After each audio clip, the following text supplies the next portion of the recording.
On Monday, we brought you a story with disturbing revelations from inside Australia's childcare system, including this vision of a child being hit by a worker at an Affinity Education Centre in Sydney's inner west. Tonight, investigative reporter Adele Ferguson has further evidence of what's happening in some childcare centres, including a highly distressing incident where a child's hand was badly burnt at a childcare centre in Port Macquarie.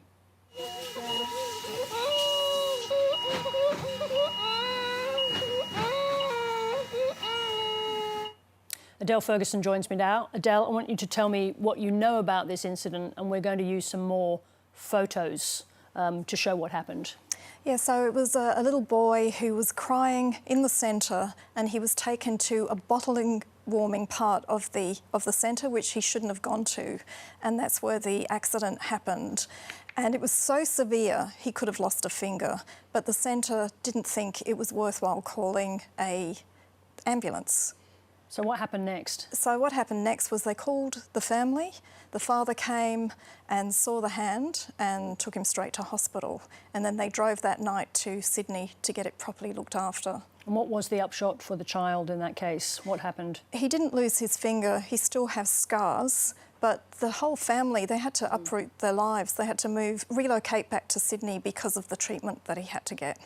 Now, in the aftermath of an event as serious as that, how did the childcare centre handle the incident, deal with what had happened and also deal with the parents? So what they did was they apologised to the parents. They also offered them compensation on the condition that they signed a non-disclosure agreement, which they refused to do. So in a case like that, you've got the responsibility of the childcare centre. What happens with the regulator when something so grotesque as this happens? So the regulator will go in and have a look were there any breaches. And what often happens, and happens in many cases, is they go in, they see wrongdoing, so the officers see lots of things going wrong, and then the centre will get a letter to say, do better next time. In this case, what did the regulator do to punish or reprimand the centre? It was just that they have to follow policies, and the centre agreed that babies should not go into that part of the centre. So in fact, there's no real punishment for the centre? No, for the educator, they got terminated by the centre, but yeah, there's been, inappropriate discipline of children, and there are so many documents that we've gone through that show the regulator saying, don't do it again. So really no retribution, no proper justice after terrible events? Absolutely. In your investigation that we aired, some of which we aired on Monday, you've raised the role of private childcare centres, for-profit childcare centres, I should say. Is that relevant in the case of the child whose hand was so badly burned? Yes, so it's called Greenleaves, and it's half-owned by private equity. And this is an issue in the childcare industry. In long day care, 3/4 are now owned by private operators. And in this case, it's profit before care is happening all too often. Is the regulator in a position to be able to deal with what you say are very serious failures that, in your view, stem from the fact that these are for-profit centres?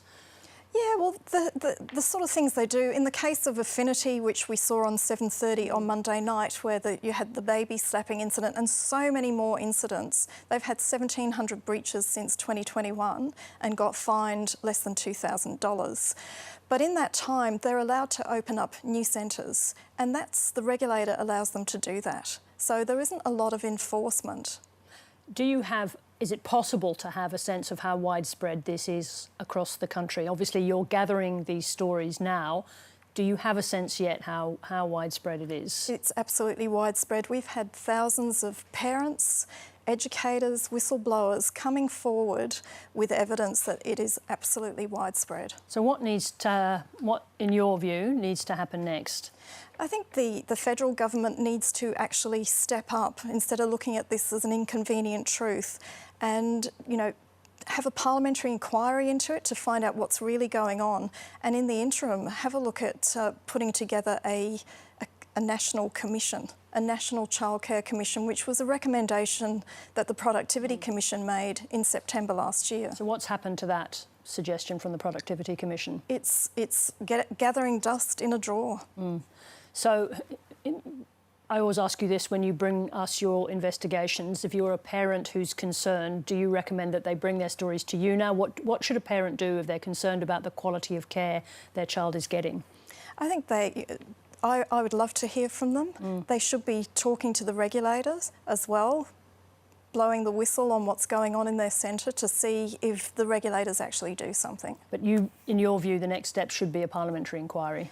Or a Royal Commission, absolutely. There needs to be scrutiny and it needs to be transparent instead of behind closed doors. Adele Ferguson, thank you very much indeed for joining us. Thank you.